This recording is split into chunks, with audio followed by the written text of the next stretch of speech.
মা আমি না জিমে যেতে চাই। কি যাবি? হ্যাঁ, জিম, একটু পাতলা হব। বাহ, জিমে যাবে?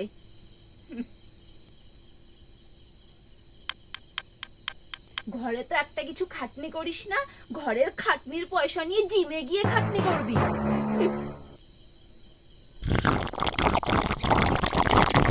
সকালবেলা বিকালবেলা ঝাড়ু মারবি আর ভালো করে পোছা লাগাবি, সব জিম হয়ে যাবে এখানে, আর জিমে গিয়ে খাটনি করতে হবে না।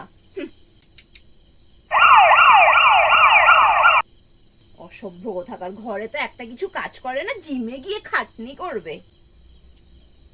ঘর মুছে যদি পাতলাই হয়ে যেত তাহলে তুমি এত মোটা ধামড়ি কেন? কি বললি? এমনি বলছি মা, মজাক করছি। আজকে তোর একদিন কি আমার